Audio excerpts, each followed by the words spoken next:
Assalamualaikum warahmatullahi wabarakatuh. Halo, balik lagi dengan kami, channel JJG Story. Sebelum lanjut, mari kita tulis salawat di kolom komentar. Semoga menjadi salah satu saksi amal ibadah kita kelak nanti. Kali ini kita akan menceritakan kisah yang tentu saja menggemparkan untuk didengar. Bagaimana kisahnya? Tetap di JJG Story.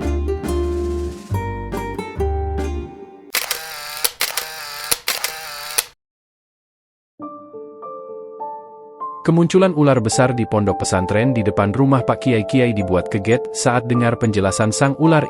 Ternyata, di sebuah pesantren kecil yang asri, terletak di pinggiran desa yang dikelilingi sawah hijau dan pepohonan rindang, hiduplah seorang santri bernama Fadil. Pesantren itu sederhana, dengan bangunan-bangunan berbahan kayu dan dinding yang dipenuhi ukiran ayat-ayat Al-Quran. Suasana di pesantren selalu tenang, diiringi lantunan bacaan Al-Quran dari para santri yang setiap harinya tekun belajar. Fadil dikenal sebagai santri yang sangat cerdas. Ia adalah kebanggaan pesantren itu. Kemampuannya dalam menghafal dan membaca Al-Quran jauh melampaui santri lainnya.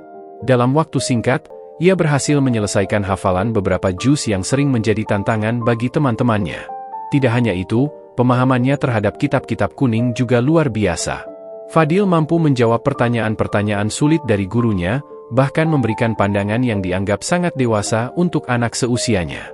Keunggulan Fadil membuatnya menjadi pusat perhatian. Para santri lain sering terinspirasi olehnya, tetapi sebagian juga merasa minder karena sulit menyamai kemampuan Fadil. Andai aku bisa seperti Fadil, gumam salah seorang santri dengan tatapan penuh kagum. Bahkan, banyak orang tua di desa yang berharap anak-anak mereka bisa menjadi seperti Fadil. Beberapa dari mereka bahkan mendatangi pesantren untuk meminta nasihat kepada Pak Kiai, pimpinan pesantren yang bijaksana, tentang bagaimana mendidik anak agar memiliki kemampuan seperti Fadil. Pak Kiai, seorang pria tua dengan sorban putih yang selalu melingkar di kepalanya, tersenyum setiap kali mendengar pujian tentang Fadil. Anugerah Allah, setiap anak memiliki keistimewaan masing-masing, jawabnya dengan lembut. Ia tidak menyangkal bahwa Fadil memang cerdas, tetapi di matanya, kecerdasan saja tidaklah cukup. Pak Kiai selalu memperhatikan perilaku Fadil dengan seksama. Ada sesuatu yang mengganjal di hatinya setiap kali ia melihat cara Fadil memperlakukan teman-temannya. Fadil, di balik kecerdasannya yang luar biasa, memiliki hati yang sombong. Ia merasa dirinya lebih baik daripada santri lain. Ketika temannya kesulitan menghafal, Fadil sering berkomentar dengan nada merendahkan. Masak ayat semudah ini saja nggak bisa dihafal? Apa kamu nggak belajar dengan sungguh-sungguh? Ucapnya suatu hari kepada seorang santri bernama Arif, yang wajahnya langsung tertunduk malu. Sikap Fadil yang sering membandingkan dirinya dengan teman-teman yang dianggapnya lambat belajar mulai menciptakan jarak di antara mereka. Banyak santri yang merasa enggan mendekatinya, meskipun mereka tetap mengaguminya dari kejauhan. Fadil pintar, tapi rasanya dia tidak mau berteman dengan kita, kata salah satu santri kepada temannya di sela-sela waktu istirahat. Pak Kiai, meskipun mengapresiasi kemampuan Fadil, merasa prihatin melihat sikapnya. Beliau paham bahwa kecerdasan tanpa kerendahan hati bisa menjadi bumerang. Suatu hari, saat Fadil selesai membaca Al-Quran dengan lantang di depan aula pesantren, Pak Kiai memanggilnya ke ruangannya. Ruangan itu sederhana, dengan rak penuh kitab-kitab kuning dan sebuah meja kecil yang menjadi tempat beliau menulis. "Fadil, anakku," ucap Pak Kiai dengan suara lembut, "kau adalah salah satu santri yang paling cerdas di sini. Aku bangga dengan kemampuanmu." Fadil tersenyum penuh percaya diri. "Terima kasih, Kiai." Namun, senyum itu perlahan memudar ketika Pak Kiai melanjutkan, "Tapi, tahukah kau, kecerdasan itu adalah amanah dari Allah? Amanah yang seharusnya kau gunakan untuk membantu, bukan untuk merendahkan." Fadil terdiam. Ia merasa bingung dan sedikit tersinggung. "Saya hanya ingin menyampaikan yang benar, Kiai," jawabnya perlahan.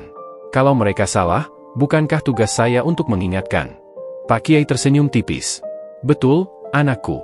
Mengingatkan itu baik, tetapi cara dan niatmu harus kau perbaiki. Ingat, ilmu itu bukan untuk membanggakan diri, melainkan untuk membawa manfaat.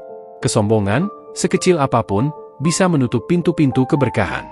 Kata-kata Pak Kiai menggema di benak Fadil, tetapi ia masih belum sepenuhnya memahami maksudnya. Baginya, ia hanya menyampaikan apa yang ia anggap benar. Namun, di hati kecilnya, ia mulai merasa ada sesuatu yang perlu ia ubah. Pak Kiai, dengan bijaksana, memutuskan untuk tidak menekan Fadil terlalu keras. Beliau tahu, perubahan tidak bisa dipaksakan, melainkan harus datang dari kesadaran diri. Sejak hari itu, beliau diam-diam terus mengawasi Fadil, berharap bahwa suatu saat, anak itu akan menyadari makna sebenarnya dari ilmu dan kerendahan hati. Suatu hari, setelah selesai mengimami salat Isya, Pak Kiai berdiri di hadapan para santri yang duduk bersila di serambi pesantren. Suasana malam itu terasa hening, hanya terdengar suara jangkrik di kejauhan. Wajah Pak Kiai terlihat lebih serius dari biasanya. "Anak-anakku," ucap beliau dengan nada tegas, "malam-malam yang akan datang adalah waktu yang penuh dengan cobaan gaib. Desa kita ini memang dekat dengan tempat-tempat yang dihuni makhluk-makhluk tak kasat mata. Mereka tidak akan mengganggu jika kita tidak mengusik. Tapi, di malam-malam tertentu, terutama di bulan ini, godaan mereka akan lebih kuat." Para santri saling berpandangan, sebagian tampak tegang, sebagian lagi penasaran. Fadil, seperti biasa, duduk di barisan depan dengan raut wajah yang tampak tidak terlalu peduli. Baginya, cerita tentang hal-hal gaib hanyalah sesuatu yang sering dilebih-lebihkan. Pak Kiai melanjutkan, "Mulai malam ini, aku minta kalian semua untuk tidak keluar dari lingkungan pesantren, apapun alasannya. Jika ada suara yang memanggil dari luar, abaikan saja. Jika ada godaan untuk pergi, lawan. Tetaplah di dalam dan perbanyak zikir. Siapa yang melanggar, maka bersiaplah menghadapi apapun yang akan terjadi." Nada serius Pak Kiai membuat suasana semakin mencekam. Beberapa santri terlihat gelisah, membayangkan apa yang mungkin terjadi jika mereka melanggar. Namun, di sudut hati Fadil, muncul rasa tidak percaya. Ia menganggap hal ini sebagai ujian keberanian dan keyakinan, sesuatu yang menurutnya mudah untuk diatasi. Setelah pengarahan selesai, para santri kembali ke kamar masing-masing. Malam itu, mereka berbicara dengan nada berbisik, membahas peringatan Pak Kiai. "Kira-kira, seperti apa godaan yang dimaksud?" tanya Arif, salah satu santri yang sering menjadi sasaran ejekan Fadil. "Entah, tapi aku tidak mau mencobanya. Lebih baik diam di dalam dan taat," jawab seorang santri lainnya. Di sisi lain, Fadil hanya tersenyum kecil mendengar obrolan mereka. Ia merasa peringatan itu berlebihan. "Makhluk gaib? Tidak ada yang perlu ditakuti kalau kita yakin kepada Allah," gumamnya dalam hati. Namun, rasa sombongnya membuat ia meremehkan nasihat Pak Kiai. Malam pertama dari rangkaian malam-malam penuh cobaan pun tiba. Udara terasa lebih dingin dari biasanya. Suara angin yang menderu membuat beberapa santri tidak bisa tidur dengan nyenyak. Fadil, yang terbiasa belajar hingga larut malam, duduk di meja belajarnya sambil mengulang hafalan. Ia mendengar bisikan-bisikan dari kamar sebelah, para santri yang ketakutan sedang saling menguatkan. "Kenapa mereka begitu mudah takut?" pikir Fadil sambil menghela napas. Ia menutup kitabnya dan memutuskan untuk keluar sebentar ke halaman. Di luar, bulan sabit bersinar redup, dan suara daun bergesekan dengan angin menciptakan suasana yang agak mencekam. Fadil berjalan santai ke sudut halaman pesantren, tempat pohon besar yang sudah tua berdiri. Ia melihat ke arah pintu gerbang pesantren, yang biasanya tertutup rapat, kini tampak sedikit terbuka. "Kenapa gerbang itu terbuka? Bukankah seharusnya dikunci?" gumamnya dengan rasa penasaran. Ia mendekati gerbang itu. Dari luar, ia mendengar suara samar seorang wanita memanggil namanya. "Fadil, Fadil," suara itu lembut tapi menyeramkan, membuat bulu kuduk siapapun berdiri. Namun, alih-alih takut, Fadil justru merasa tertantang. "Siapa itu? Jangan main-main," teriaknya. Suara itu tidak berhenti. "Fadil, keluarlah. Aku ingin bicara." Rasa penasaran mengalahkan kewaspadaan Fadil. Ia membuka pintu gerbang lebih lebar dan melangkah keluar, meskipun peringatan Pak Kiai masih terngiang di telinganya. Tetap di dalam, apapun yang terjadi. Ketika Fadil melangkah lebih jauh dari gerbang, suasana berubah drastis. Udara menjadi lebih dingin, dan angin berhenti bertiup. Suasana yang tadinya biasa saja kini terasa sangat sunyi, hingga hanya terdengar detak jantungnya sendiri. Di kejauhan, ia melihat sosok wanita berdiri di bawah pohon besar. Rambutnya terurai panjang, mengenakan pakaian serba putih. Wanita itu membelakangi Fadil. "Siapa kau? Apa yang kau inginkan dariku?" teriak Fadil, suaranya sedikit bergetar. Wanita itu perlahan berbalik. Wajahnya pucat, dengan mata yang dalam dan kosong. Bibirnya tersenyum tipis, tetapi senyuman itu lebih menyeramkan daripada ramah. "Fadil, kau begitu sombong dengan ilmumu. Kau merasa tidak membutuhkan siapapun, bukan? Aku hanya ingin mengajarimu sesuatu." Jantung Fadil berdegup kencang. Untuk pertama kalinya, ia merasa gentar. Namun, kesombongannya masih menahan rasa takut itu. "Aku tidak takut padamu. Pergi, Atau aku akan membacakan ayat-ayat Al-Quran, serunya sambil melangkah mundur. Wanita itu tertawa pelan, suara tawanya bergema di seluruh area seperti ribuan suara yang bergabung menjadi satu. Fadil, kau lupa bahwa ilmu tanpa kerendahan hati adalah sia-sia? Kau akan belajar tetapi dengan cara yang berat. Tiba-tiba, angin kencang berhembus, dan tanah di sekitar Fadil bergetar. Wanita itu mendekat dengan kecepatan yang tidak wajar, membuat Fadil tidak sempat bereaksi. Sebelum ia sadar, dunia di sekitarnya menjadi gelap total. Di tengah kegelapan itu, Fadil mendengar suara Pak Kiai bergema di benaknya, kecerdasan dan ilmu adalah amanah. Gunakan untuk membangun, bukan untuk merendahkan. Ketahuilah bahwa kesombongan hanya akan membawa kehancuran. Fadil berusaha membaca ayat-ayat Al-Quran, tetapi lidahnya terasa keluh. Kegelapan itu menelannya, meninggalkan pesan bahwa ia akan menghadapi ujian yang sesungguhnya, ujian yang tidak bisa diatasi hanya dengan kecerdasannya, melainkan dengan hati yang bersih dan rendah hati. Beberapa hari setelah peringatan Pak Kiai, datang seorang pria parubaya ke pesantren. Ia memperkenalkan dirinya sebagai tokoh dari desa tetangga yang sedang mengadakan acara besar. Kami mendengar tentang Fadil, kata pria itu kepada Pak Kiai. Ia dikenal sebagai santri yang cerdas dan luar biasa dalam membaca Al-Quran. Kami ingin mengundangnya untuk mengisi pengajian di acara Maulid Nabi kami.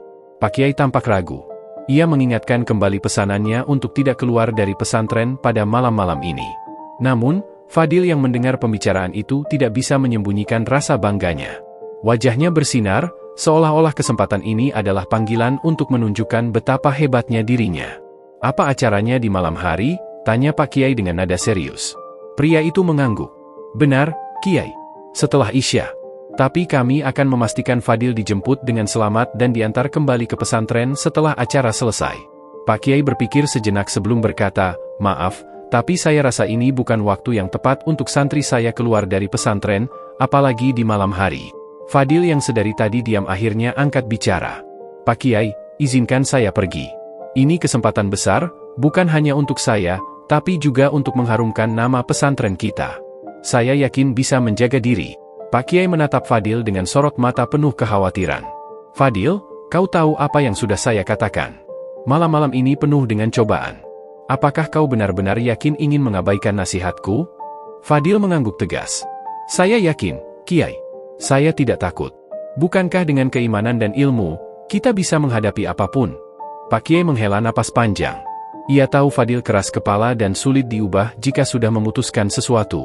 Baiklah, jika kau merasa yakin.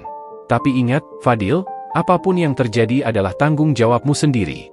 Pria dari desa itu tersenyum senang dan segera mengatur jemputan untuk malam acara. Fadil, di sisi lain, merasa sangat puas. Dalam pikirannya, ini adalah cara untuk menunjukkan kepada semua orang, termasuk Pak Kiai, bahwa dirinya memang pantas dianggap istimewa. Malam yang ditunggu pun tiba. Sebuah kereta kuda sederhana datang ke gerbang pesantren untuk menjemput Fadil. Beberapa santri memperhatikan dari kejauhan dengan wajah bingung dan cemas. Kenapa dia tetap pergi, padahal Pak Kiai sudah melarang, bisik salah satu santri. Fadil tidak memedulikan komentar apapun. Ia mengenakan pakaian terbaiknya dan membawa mushaf Al-Quran yang sering ia gunakan. Sebelum pergi, ia sempat berpamitan kepada Pak Kiai. Doakan saya, Kiai. Saya akan membawa nama baik pesantren. Pak Kiai hanya mengangguk pelan. Hati-hati di luar sana, Fadil. Dalam perjalanan menuju desa tetangga, Fadil duduk dengan penuh percaya diri di dalam kereta kuda. Malam itu bulan bersinar terang, tetapi udara terasa dingin dan angin bertiup agak kencang. Jalan menuju desa tetangga melewati hutan kecil yang gelap, namun Fadil tidak merasa gentar. Tidak ada yang perlu ditakuti, gumamnya sambil memegangi mushaf di tangannya. Namun, ketika kereta memasuki hutan, suasana mulai berubah. Udara terasa semakin dingin, dan suara binatang malam tiba-tiba hilang, digantikan oleh keheningan yang mencekam. Kuda yang menarik kereta tiba-tiba berhenti dan meringkik keras, seolah-olah ketakutan akan sesuatu. Ada apa? Tanya Fadil kepada kusir. Kusir itu, seorang pria tua, tampak gugup. Entahlah, Tuan Fadil. Kuda ini biasanya tidak pernah seperti ini. Tapi tempat ini memang sering membuat orang merasa tidak nyaman. Fadil mencoba menenangkan diri. Tidak apa-apa, teruskan saja. Kita hampir sampai, bukan? Kusir mengangguk ragu dan mencoba menggerakkan kuda lagi. Namun, tidak jauh dari sana, suara aneh mulai terdengar. Suara itu seperti bisikan yang berasal dari segala arah, sulit untuk dipahami tetapi cukup untuk membuat bulu kuduk berdiri. Fadil memegang musyafnya lebih erat, tetapi rasa sombongnya masih mengalahkan ketakutannya. Hanya ilusi, pikirnya. Namun, kusir terlihat semakin ketakutan. Ia menghentikan kereta dan berkata, "Maaf, Tuan Fadil. Saya tidak bisa melanjutkan. Tempat ini tidak baik. Saya harus kembali." "Apa? Tidak mungkin." Fadil protes. "Saya harus sampai di desa itu. Ini hanya perasaanmu saja. Tidak ada yang perlu ditakuti." Kusir itu menggelengkan kepala. "Tidak, Tuan. Jika Tuan ingin melanjutkan, saya sarankan berjalan kaki. Saya tidak berani lebih jauh dari sini." Tanpa berpikir panjang, Fadil turun dari kereta. "Baiklah, saya akan pergi sendiri. Kau bisa kembali." Dengan penuh keyakinan, ia melangkah masuk lebih dalam ke dalam hutan, mengikuti jalan setapak menuju desa. Namun, semakin jauh ia berjalan, semakin aneh suasana di sekitarnya. Bayangan pepohonan tampak bergerak meski angin tidak bertiup. Cahaya bulan yang tadinya terang kini terasa redup, seolah-olah tertutup sesuatu yang tak terlihat. Fadil mulai merasa ada sesuatu yang mengawasinya, tetapi ia terus berjalan. "Ini hanya ujian. Aku pasti bisa melewatinya," gumamnya, mencoba meyakinkan dirinya sendiri. Tiba-tiba, di depannya muncul sosok hitam besar yang berdiri di tengah jalan. Sosok itu tidak bergerak, hanya berdiri diam dengan tubuh yang tampak seperti bayangan. Fadil menghentikan langkahnya, tubuhnya membeku sejenak.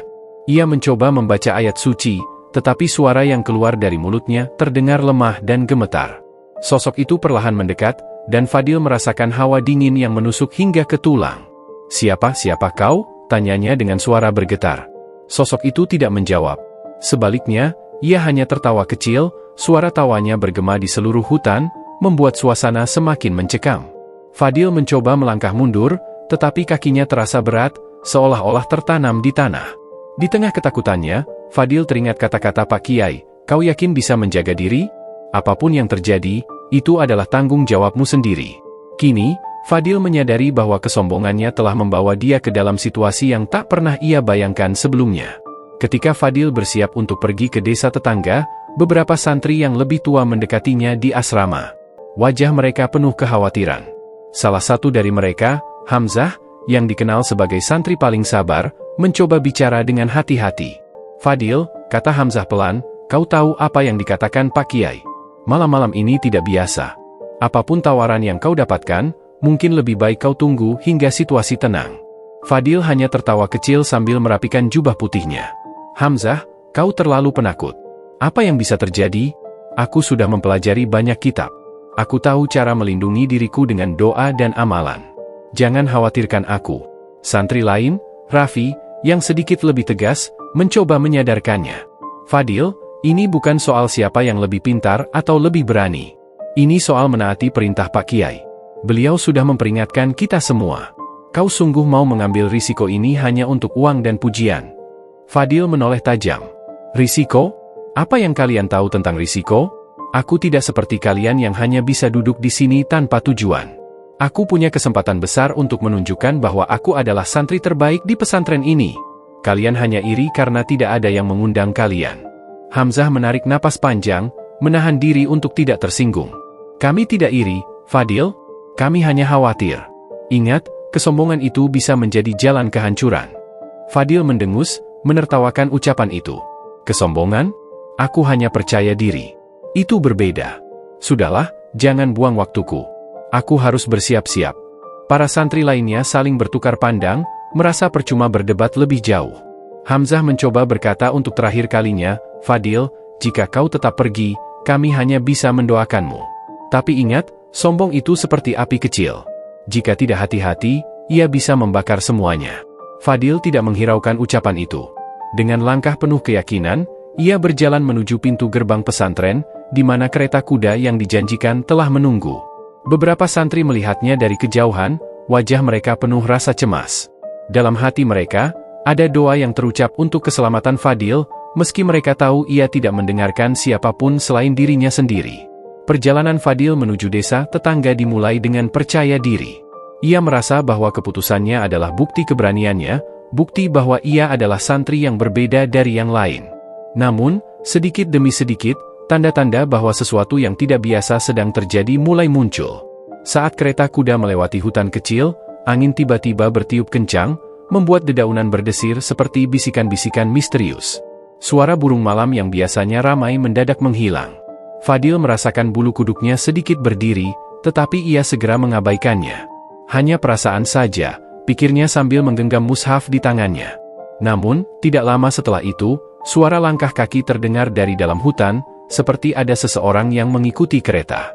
Fadil melirik keluar, tetapi tidak ada apa-apa selain pepohonan yang bergoyang pelan. Kusir di depan tampak gelisah, sesekali menoleh ke belakang dengan wajah cemas. "Ada apa, Pak?" tanya Fadil dengan nada yang mencoba terdengar tenang. Kusir itu tidak menjawab segera, tetapi akhirnya berkata pelan, "Maaf, Tuan Fadil. Saya merasa ada sesuatu yang tidak biasa malam ini. Hutan ini memang terkenal angker." Fadil mendengus kecil, mencoba mengabaikan ketakutannya sendiri. Jangan terlalu percaya pada cerita-cerita seperti itu. Tidak ada yang perlu ditakutkan selama kita beriman. Namun, suasana semakin mencekam. Kereta tiba-tiba berhenti, dan kuda-kuda meringkik keras, seolah-olah mereka melihat sesuatu yang menakutkan.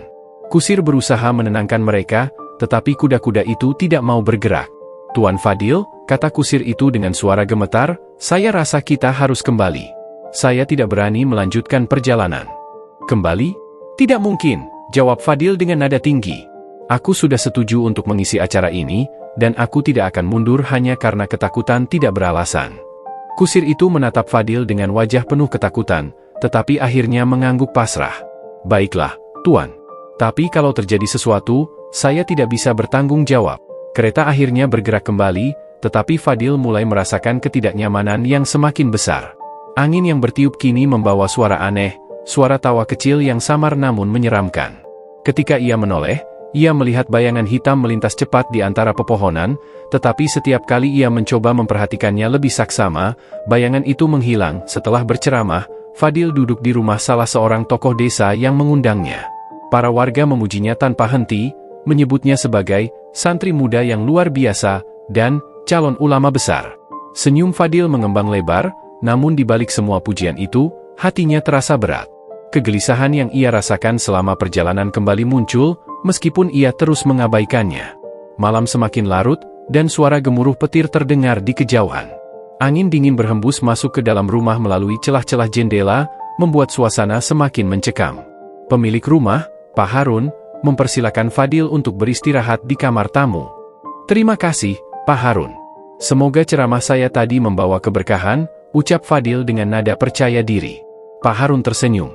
"Tentu, Nak. Kau sudah melakukan hal yang luar biasa. Tapi, malam ini cukup aneh. Biasanya desa kami tenang, tapi tadi ada beberapa warga yang mengaku mendengar suara-suara aneh di luar." Fadil mengerutkan kening. "Suara apa, Pak?" "Entahlah. Seperti suara langkah kaki tapi berat, seolah-olah bukan manusia," jawab Pak Harun dengan nada pelan, matanya melirik ke jendela seakan memastikan sesuatu. Fadil tertawa kecil. "Mungkin hanya hewan liar. Jangan terlalu dipikirkan." Namun, ketika Fadil masuk ke kamar dan pintu ditutup, kegelisahannya semakin menjadi-jadi. Ia duduk di atas ranjang kayu yang sederhana, menatap keluar jendela. Cahaya bulan terlihat redup, hampir tertutupi awan kelam. Hatinya terus berdebar tanpa alasan yang jelas. "Astagfirullah. Mungkin ini hanya karena lelah," gumamnya sambil membuka mushaf kecil yang selalu ia bawa. Ia membaca beberapa ayat untuk menenangkan diri, tetapi suara-suara aneh mulai terdengar dari luar. Krek-krek, suara langkah kaki terdengar jelas, seperti seseorang berjalan perlahan di halaman rumah. Fadil menghentikan bacaannya dan mendengarkan dengan seksama.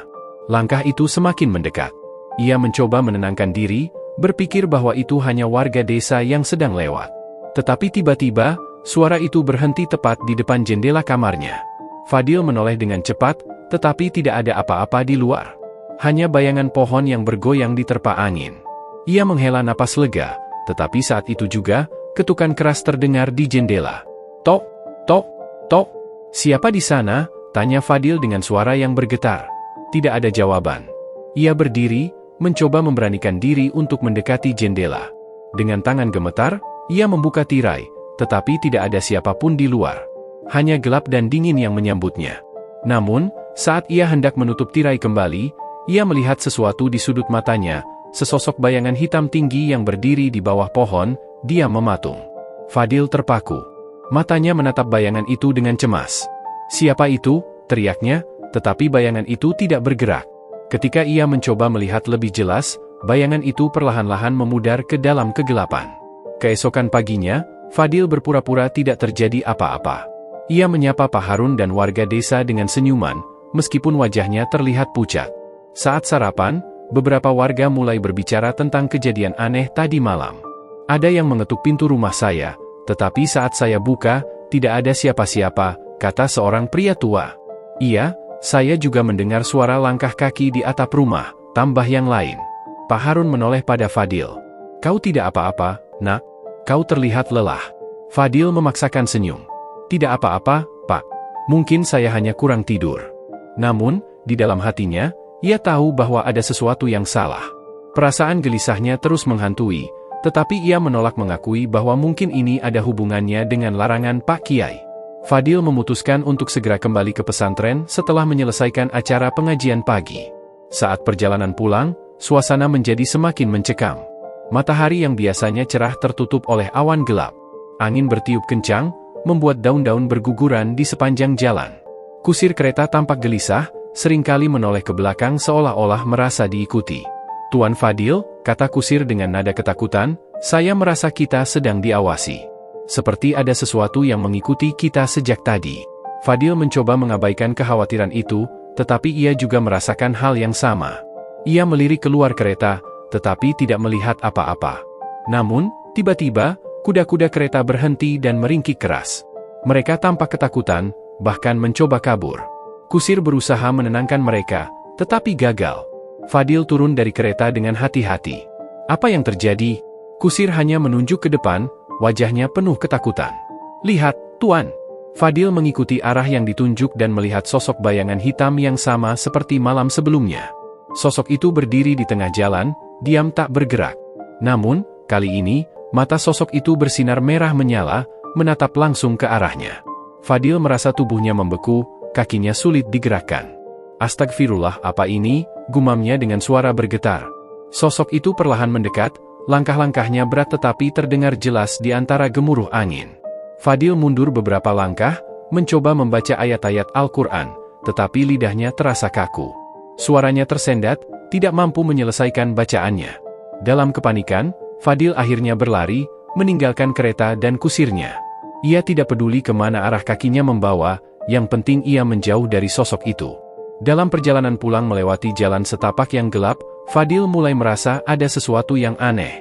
Angin malam yang seharusnya dingin justru terasa panas menyengat. Ia mengibaskan kerah bajunya untuk mencari sedikit kesejukan, tetapi rasa panas itu tidak hilang. Perlahan, tubuhnya mulai terasa gatal, awalnya di lengan, lalu menjalar ke seluruh tubuh. Ia berhenti melangkah, memegangi lengannya yang mulai terasa perih. "Astagfirullah, apa ini?" gumamnya dengan panik. Ia menggulung lengan bajunya dan melihat kulitnya memerah, seolah-olah terbakar oleh sesuatu yang tidak terlihat. Rasa gatal itu kini berubah menjadi perih yang luar biasa, seperti ribuan jarum menusuk kulitnya.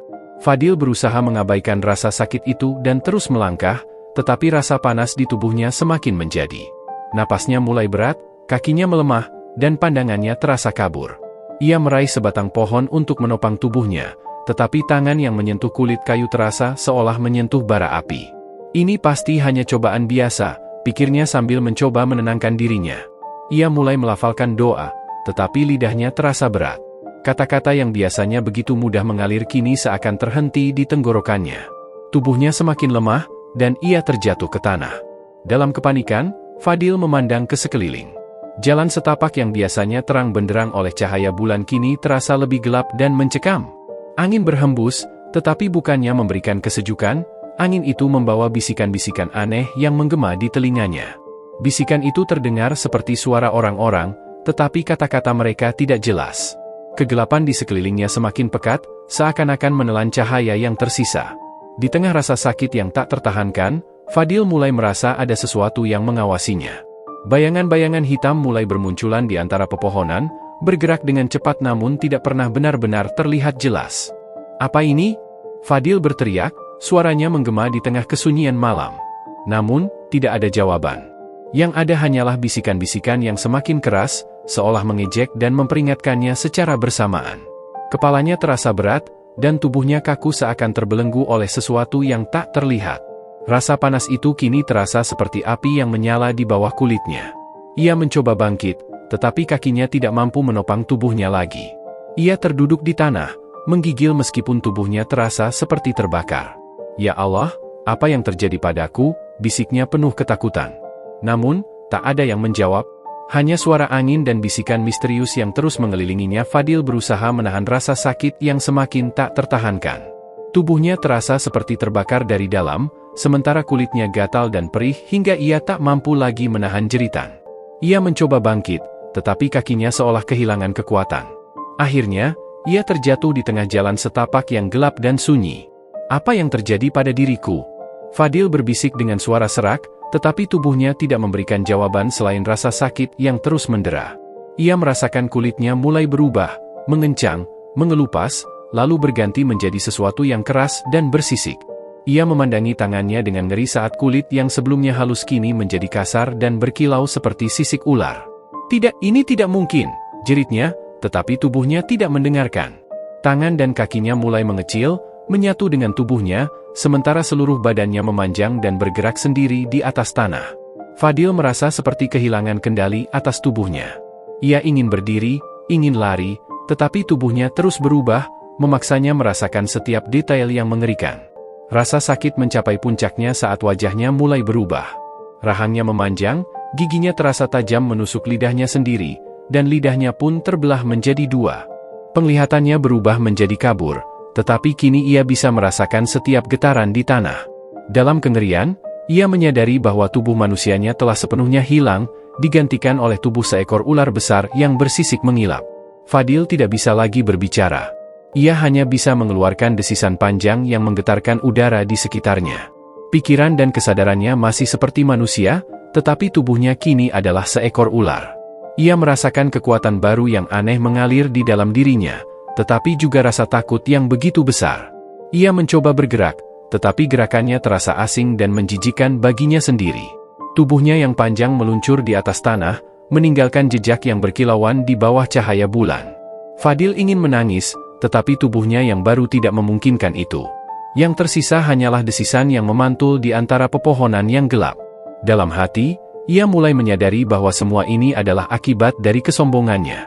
Fadil yang kini telah berubah menjadi ular besar terdiam di tengah kegelapan. Angin malam berembus dingin, menggetarkan daun-daun yang berjatuhan di sekitarnya. Rasa takut, malu, dan penyesalan bercampur menjadi satu di dalam hatinya. Ia berusaha memahami apa yang baru saja terjadi, tetapi satu hal yang ia tahu pasti, ini adalah akibat dari kesombongannya. Perintah Pak Kiai telah ia abaikan, dan sekarang ia harus menanggung akibatnya. Dengan tubuhnya yang melata, Fadil mencoba bergerak perlahan di atas tanah. Setiap gerakan terasa asing baginya.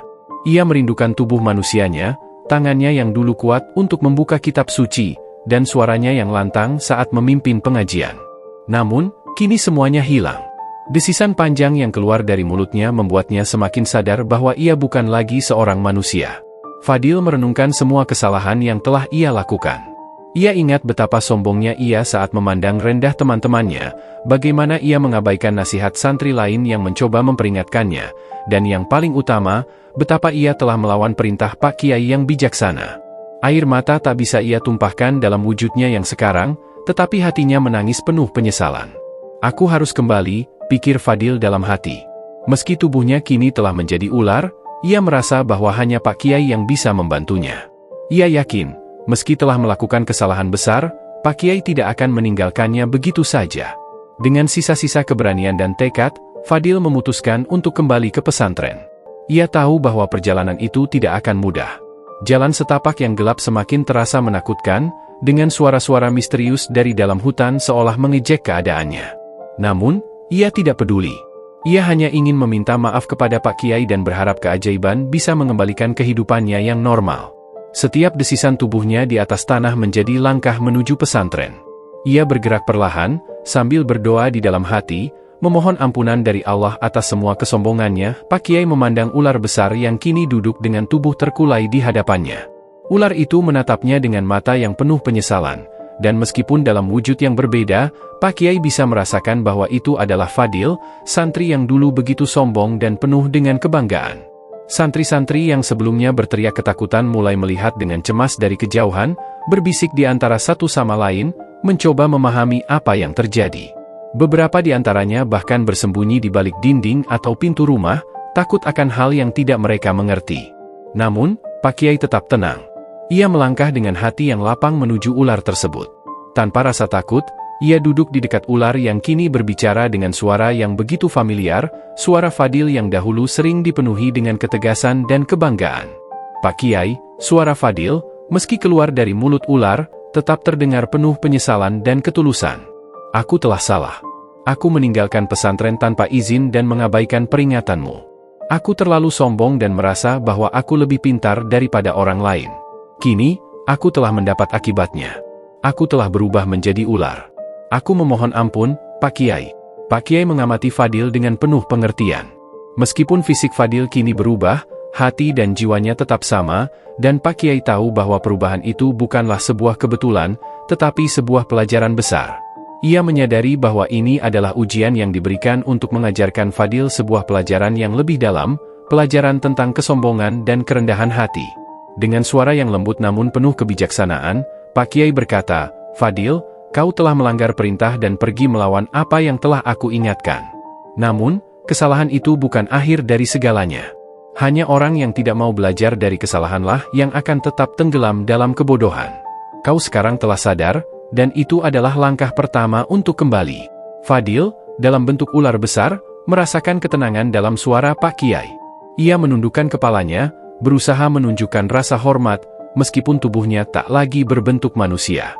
"Aku menyesal, Kiai. Aku ingin kembali ke jalan yang benar. Tolong, ampunilah aku." Pak Kiai tersenyum bijak, lalu berkata, "Tuhan adalah Maha Pengampun. Jika kau sungguh-sungguh bertobat, maka akan ada jalan bagi semua kesalahan untuk dimaafkan. Namun, ingatlah, Fadil, belajarlah dari pengalaman ini. Jangan biarkan kesombonganmu merusak jalan hidupmu. Hanya dengan kerendahan hati dan rasa syukur, kita bisa mendekatkan diri padanya." Fadil merasakan perasaan lega yang mengalir dalam dirinya. Meskipun ia masih dalam bentuk ular, hatinya terasa lebih ringan. Ia telah mendapat pelajaran berharga tentang pentingnya kerendahan hati dan kesadaran akan kesalahan. Pak Kiai berdiri dan melangkah mundur, memberi ruang bagi Fadil untuk merenung lebih dalam. "Kau harus kembali ke pesantren dan menjalani kehidupanmu dengan cara yang lebih baik. Buktikan pada dirimu sendiri bahwa kau bisa berubah. Jadilah contoh bagi santri lainnya, bukan hanya dengan ilmu yang kau miliki, tetapi dengan hati yang bersih." Fadil merasa seolah beban besar telah terangkat dari pundaknya. Ia ingin kembali, ingin menunjukkan bahwa ia benar-benar menyesal. Namun, ia tahu bahwa jalan menuju perubahan tidaklah mudah, dan ia harus membuktikannya melalui tindakan nyata. Dengan perlahan, tubuhnya mulai berubah kembali. Sisik-sisik yang sebelumnya menutupi tubuhnya perlahan menghilang, dan tubuhnya yang semula berupa ular kembali menjadi manusia, meskipun dalam keadaan lemah. Fadil terjatuh ke tanah, tak bisa berdiri dengan sempurna, namun hatinya penuh dengan rasa syukur dan keinginan kuat untuk berubah. Pak Kiai menolong Fadil, membantu dia berdiri. "Inilah jalan yang harus kau tempuh, Fadil. Jalan menuju kebaikan dimulai dengan kesadaran akan kesalahan dan niat untuk memperbaikinya." Fadil, dengan mata penuh rasa terima kasih, mengangguk. Ia tahu bahwa perjalanan panjang telah dimulai, dan meskipun banyak cobaan yang akan datang, ia siap untuk menjalani hidupnya dengan cara yang lebih baik. Pak Kiai menatap Fadil dengan mata penuh kebijaksanaan, seolah-olah bisa melihat jauh ke dalam hati santrinya. "Fadil," katanya dengan lembut namun tegas, "kesombonganmu telah membawa akibat yang luar biasa. Kamu merasa lebih hebat daripada yang lain, dan itulah yang menyebabkan kamu melanggar perintah dan meninggalkan pesantren. Tetapi ingat, Allah tidak menyukai orang yang sombong. Kesombongan akan menuntunmu pada kebinasaan." Fadil menundukkan kepalanya, merasa sangat malu.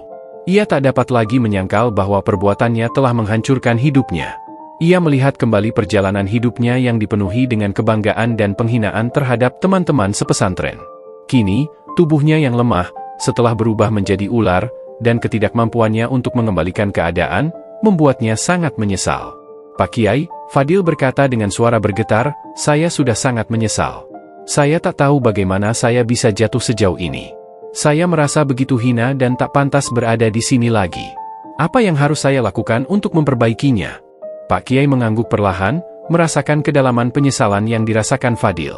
Fadil, sesungguhnya jalan untuk pertobatan ada. Allah adalah Maha Pengampun. Namun, untuk bisa mendapat pengampunannya, kau harus dengan tulus berbalik dari kesalahanmu dan berusaha memperbaiki diri. Pergilah ke hutan, jauh dari keramaian dan godaan dunia. Sendirian, tanpa bantuan siapapun. Di sana, bertobatlah dengan sungguh-sungguh, mohon ampun kepada Allah atas segala perbuatanmu. Setelah itu, baru kembali ke pesantren, dan buktikan bahwa kamu telah berubah. Fadil menatap Pak Kiai dengan rasa haru. Walaupun tubuhnya masih lemah, hati dan pikirannya mulai jernih. Ia tahu bahwa jalan yang diberikan oleh Pak Kiai adalah satu-satunya jalan untuk mendapatkan keampunan dan memperbaiki dirinya. Ia mengangguk pelan, kemudian dengan suara rendah berkata, "Saya akan pergi, Pak Kiai. Saya akan merenungi semua kesalahan saya dan bertobat kepada Allah." Pak Kiai tersenyum penuh pengertian, "Semoga Allah memberikan petunjuk dan kekuatan untukmu, Fadil. Ingatlah, bukan hanya ilmu yang harus kau kejar, tetapi juga akhlak dan ketulusan hati. Berubahlah, dan jangan pernah kembali menjadi pribadi yang sombong." Fadil, meskipun merasa tertekan dan penuh dengan penyesalan, merasakan sedikit kelegaan di dalam hatinya. Ia tahu bahwa perjalanan pertobatannya baru saja dimulai. Dengan hati yang penuh tekad, ia meninggalkan pesantren, melangkah menuju hutan yang sepi dan jauh dari peradaban. Di hutan yang sunyi, Fadil merasa terasing. Tidak ada yang bisa ia andalkan selain dirinya sendiri dan Allah. Ia mendapati dirinya berhadapan langsung dengan perasaan-perasaan yang selama ini ia abaikan, kesombongan, ketidaktaatan, dan kesalahan-kesalahan yang begitu banyak. Malam itu, di tengah hutan yang gelap, Fadil duduk merenung, menyadari betapa selama ini ia hidup dalam kebodohan. Dengan air mata yang mengalir, ia mengangkat tangan ke langit malam yang bertabur bintang. "Ya Allah, aku menyesal. Aku sadar bahwa kesombongan telah menghalangiku untuk melihat kebenaran. Ampunilah aku, dan beri aku petunjuk untuk memperbaiki diri. Aku ingin menjadi hamba-Mu yang lebih baik." Berhari-hari Fadil berada di hutan, merenung dan memohon ampun. Ia hanya makan seadanya, menghindari keramaian, dan tidak berkomunikasi dengan siapapun. Hari demi hari ia menghabiskan waktu untuk berdoa dan menyesali segala keburukan yang telah ia lakukan. Ia merasa semakin dekat dengan Allah, merasa ada kedamaian yang hadir setiap kali ia mengingat Allah dan berdoa dengan tulus. Di saat-saat yang sunyi dan penuh introspeksi itu, Fadil mulai merasakan perubahan dalam dirinya. Ia bukan lagi Fadil yang dulu, santri sombong yang memandang rendah orang lain. Ia kini merasa lebih rendah hati, lebih sadar akan betapa kecilnya dirinya di hadapan Allah dan manusia lainnya. Ia tahu bahwa ia harus menjadi pribadi yang lebih baik, bukan hanya dalam ilmu agama, tetapi juga dalam sikap dan akhlaknya. Setelah beberapa waktu, Fadil merasa hatinya lebih lapang dan jernih. Ia merasa Allah telah mendengarkan doa-doanya dan memberinya kesempatan untuk kembali ke jalan yang benar. Dengan langkah yang mantap, ia kembali menuju pesantren, siap untuk bertemu dengan Pak Kiai dan meminta maaf atas kesalahannya. Ketika Fadil kembali ke pesantren, ia menemukan Pak Kiai sedang duduk di serambi pesantren. Santri-santri yang melihatnya kembali mulai berbisik, tetapi Fadil tidak peduli. Ia langsung menghampiri Pak Kiai, menundukkan kepala, dan berkata dengan suara penuh penyesalan, "Pak Kiai, saya sudah kembali. Saya telah bertobat dan memohon ampun kepada Allah atas semua kesalahan saya. Saya mohon maaf atas sikap sombong saya yang telah merusak hubungan kita. Saya berjanji untuk berubah, dan saya berharap Pak Kiai dapat memaafkan saya." Pak Kiai menatap Fadil dengan mata penuh pengertian dan kebijaksanaan. Ia tahu bahwa perubahan Fadil bukanlah hal yang mudah, tetapi ia melihat ketulusan dalam diri Fadil. Dengan lembut, Pak Kiai berkata, "Fadil, Allah adalah Maha Pengampun. Jika kau benar-benar bertobat, maka Allah akan mengampunimu. Sekarang, yang penting adalah bagaimana kau menunjukkan perubahan itu lewat tindakanmu. Jangan biarkan kesombongan menguasaimu lagi. Jadilah santri yang rendah hati, yang mengajarkan ilmunya dengan kasih sayang, bukan dengan kebanggaan." Fadil mengangguk dengan penuh haru. Ia tahu perjalanan hidupnya baru saja dimulai, dan ia berjanji untuk menjadi pribadi yang lebih baik. Dengan langkah penuh keyakinan, ia kembali ke dalam pesantren, siap untuk membuktikan bahwa ia benar-benar telah berubah dan siap menebus kesalahannya. Dengan hati yang berat, Fadil yang kini berwujud ular besar menundukkan kepalanya dan perlahan melangkah pergi menuju hutan. Setiap langkah terasa berat, seolah-olah beban kesombongan dan penyesalan yang ia bawa tak pernah terlepas. Ia tidak tahu berapa lama ia akan berada di sana, namun satu hal yang pasti, ia ingin bertobat dan memohon ampunan dari Allah yang Maha Pengampun. Ketika Fadil menghilang di balik pepohonan, para santri di pesantren kembali merenung, mereka merasa getir namun juga tercerahkan. Kejadian ini menjadi pengingat bagi mereka bahwa ilmu tanpa hati yang bersih, tanpa kerendahan hati, hanya akan membawa kehancuran. Fadil mungkin cerdas, tapi kecerdasan yang dilandasi kesombongan dan ketidaktaatan telah menghancurkan hidupnya sendiri. Kini, pesantren kembali tenang, namun pelajaran dari kisah Fadil akan tetap hidup dalam ingatan para santri. Pak Kiai, dengan kebijaksanaan yang dimilikinya, menatap ke arah hutan tempat Fadil pergi. Meski hati beliau turut merasakan kesedihan, ia tahu bahwa setiap cobaan yang datang pasti ada hikmahnya. Ia berharap agar Fadil yang telah berubah bisa kembali ke jalan yang benar suatu hari nanti, dan mungkin kembali ke pesantren untuk menyebarkan ilmu yang lebih bijak, penuh dengan ketulusan dan kerendahan hati. Kisah Fadil akan menjadi pelajaran berharga bagi setiap generasi yang datang. Nama Fadil akan terus dikenang, bukan hanya sebagai contoh kecerdasan, tetapi juga sebagai peringatan bahwa ilmu yang tidak disertai dengan akhlak yang baik, ketulusan, dan kerendahan hati akan menghancurkan dirinya sendiri. Di pesantren ini, setiap santri diajarkan bukan hanya untuk menjadi pintar, tetapi juga untuk menjadi pribadi yang baik dan rendah hati. Dengan waktu yang berjalan, kisah Fadil pun menjadi legenda yang diceritakan dari mulut ke mulut di kalangan para santri. Mereka tak hanya mengenal kisah seorang santri cerdas yang jatuh karena kesombongannya, tetapi juga sebagai sebuah pelajaran hidup yang tak ternilai harganya, bahwa sejatinya, kebijaksanaan sejati datang dari hati yang penuh kerendahan, dan bukan hanya dari akal yang tajam. Dan meskipun Fadil kini jauh dari pesantren, ia tetap hidup dalam ingatan sebagai simbol peringatan bagi mereka yang mengejar ilmu tanpa menjaga hati dan akhlaknya.